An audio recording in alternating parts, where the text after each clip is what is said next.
Hi, and welcome back to the North Lodge Cottage Garden. I, of course, am Gardener Ben, with a little bit of a surprise video for you for the back end of the Rose 2022 season. Now, I had thought that we were all done filming content for you this year. No more Rose reviews to do, no more best of collections to film. Obviously now everything is gearing up to 1st of October when the bare root rose season starts here in the UK, and so many of you are excited to get your hands on lots of lovely roses for this coming season to look forward to blooming next year. However, so many of you across all three platforms, whether you're joining me on Instagram, YouTube or Facebook, are asking me the same question. So I thought it would be better if I compiled this into another best of selection, something that I've compiled for you today. Now I have 12 roses to bring to you today, and I only have 10 in the vase next to me. So I will have to apologise for the no-show on two particular varieties. They've been flowering very hard this year, but have currently taken a little bit of a break. But that doesn't mean that they do not deserve their place on this particular list. The question I'm being asked again and again from so many of you across the UK and from Europe is which roses from David Austin have stood up best to this blistering heat that we've suffered from this year. I know the weather across the entire world is very, very unpredictable, and moving forward with global warming, we are aware that the summers are going to get much, much hotter. The temperatures are going to rise. We're going to see those temperatures lasting for much, much longer, and we're going to see long periods of rain, of time where we're not going to see any significant rainfall. So the question from yourselves is, which roses have stood up very well to the blistering heat? Which ones have been able to perform and produce blooms? Which ones haven't been scorched?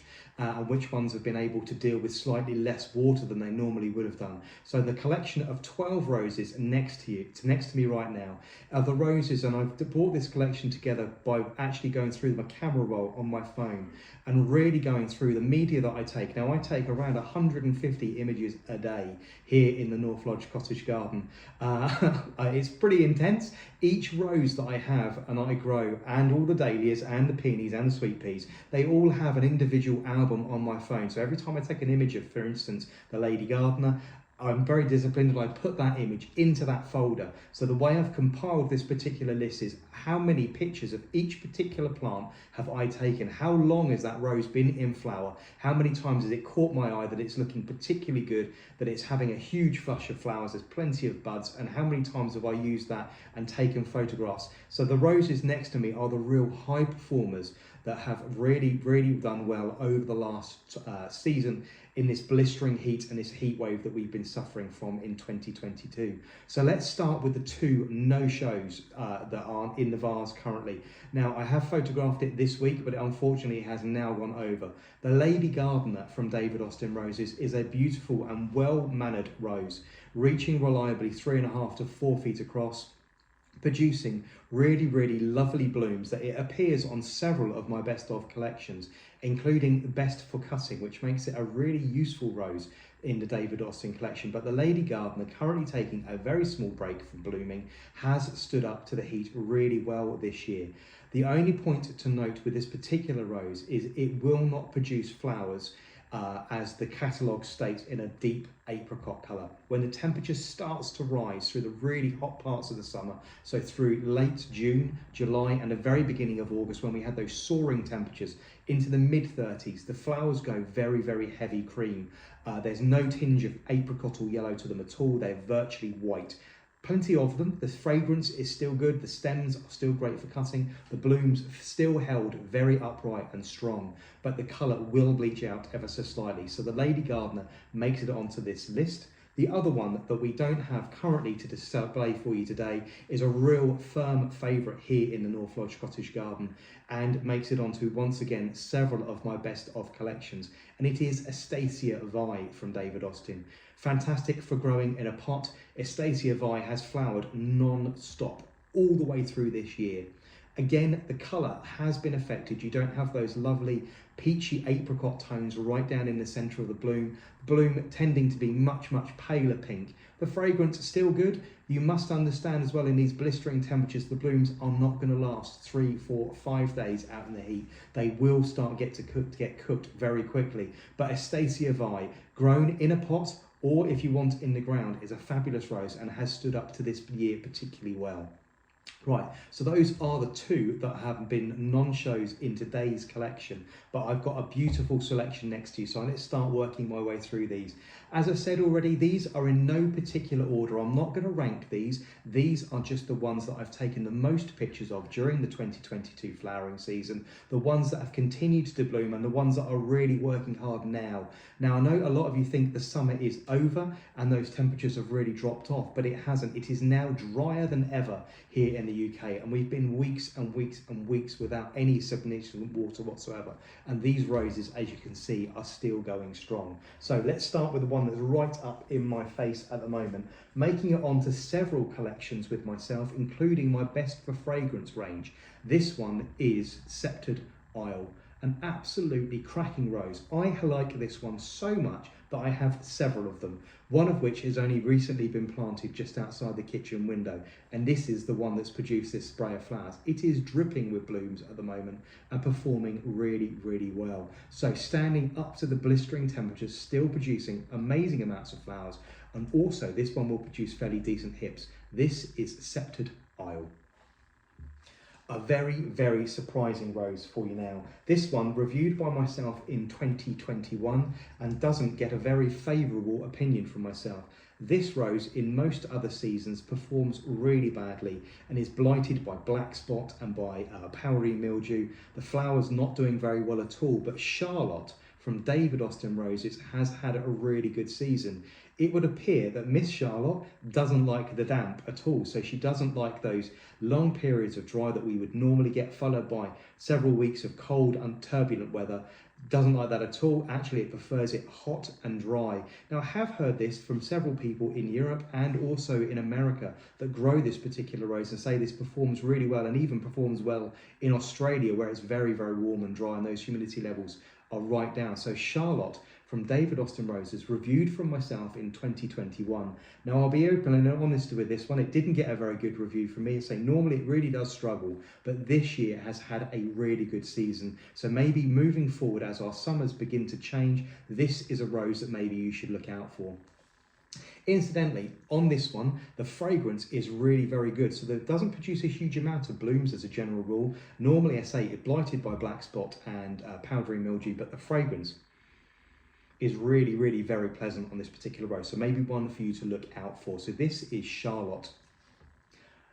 Always a firm favourite here in the North Lodge Cottage Garden, and one rose that really still is working really hard in the garden, making it onto several collections, but also heavily overlooked by many of you because it's not huge and blousy, doesn't have thousands of petals, it doesn't have any fragrance, but this rose is really good, and especially moving into the back end of the summer as we are now, into September and October, this is the Lark Ascending.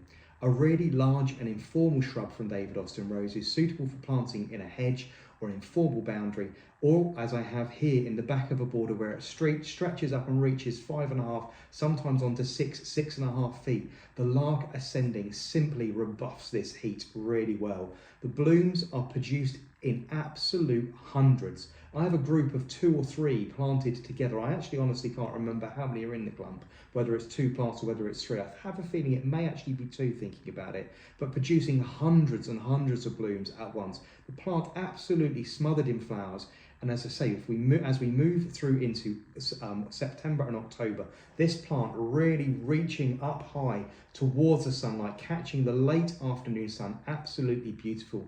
You can see why David Austin Roses have named this rose the Lark Ascending, because it really does soar up to the sky and catch the light And for me, something I'm going to be talking you through in October is the right rose in the right place.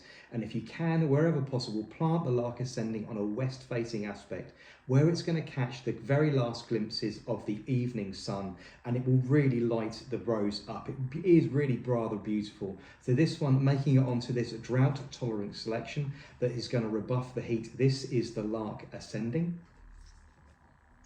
The rose that actually sparked all this attention and this collection is actually based on. I noticed the other day that so many of you are asking me the same question, which roses are standing up best to this blistering heat and the dry. And I noticed that this rose was one of the ones that I was taking pictures of virtually continuously. It hasn't stopped working all the way through the season. And I posted this just a day or two ago. This one is Royal Jubilee.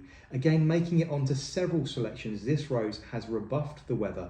I am assuming because it's a nice open format to the flower shape itself, a large open goblet flower with plenty of space in there for the light and the air to get in around it, so it's actually not being cooked by the sunlight.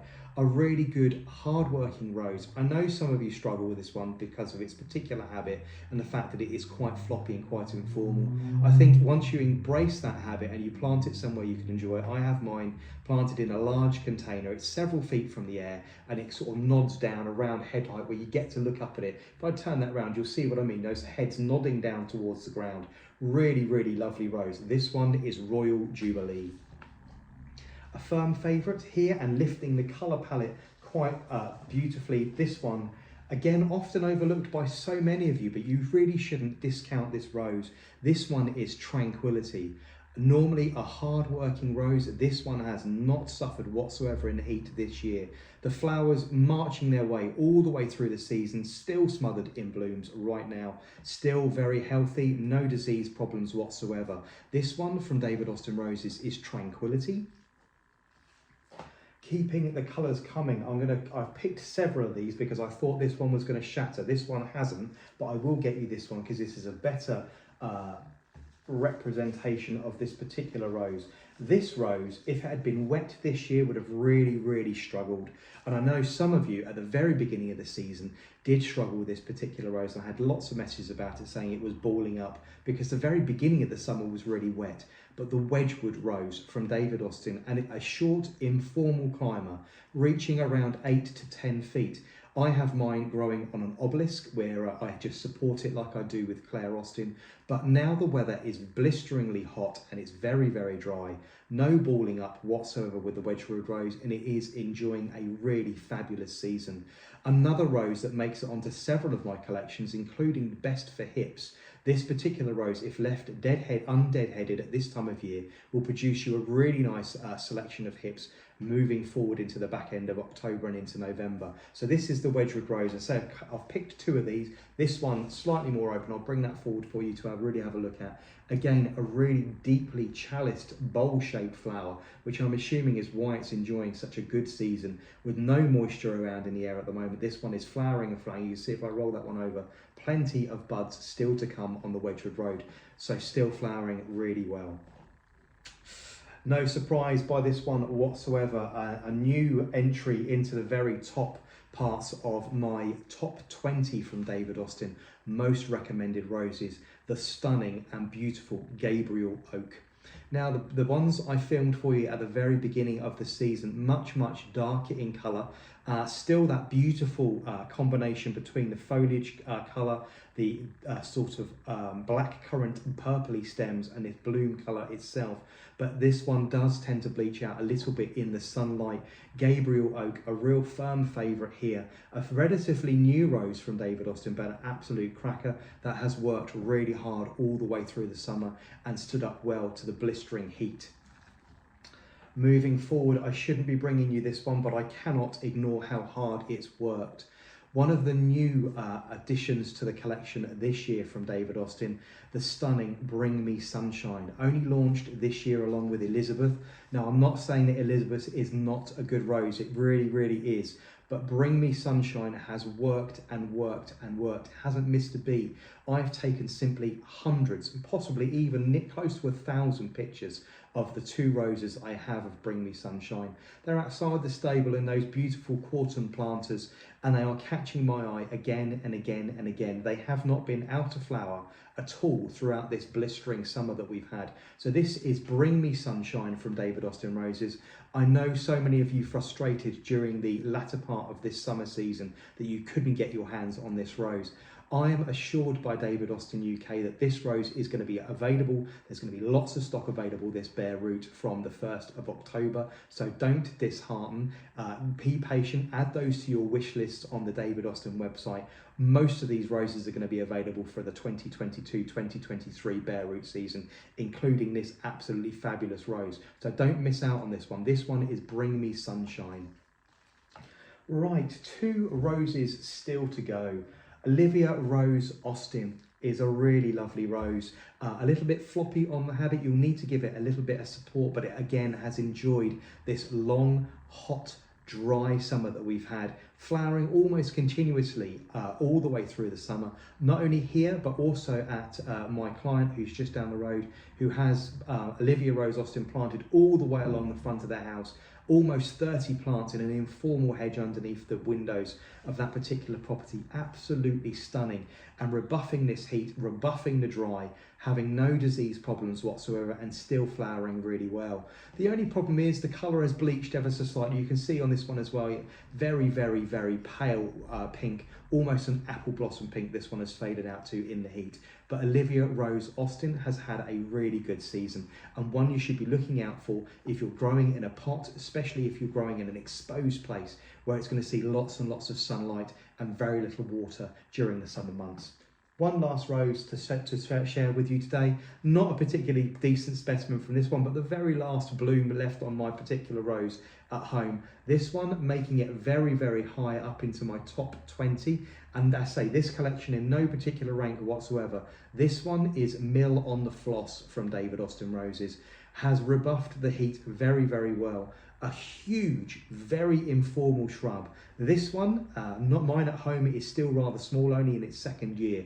But the one that I grow for a client is absolutely massive and dripping with flowers, and has been all the way through the season, standing up to this heat really well. The bloom size has suffered ever so slightly. They have been quite small, but there's been plenty of them. The fragrance is good, and it's still remaining and retaining that beautiful aging as well.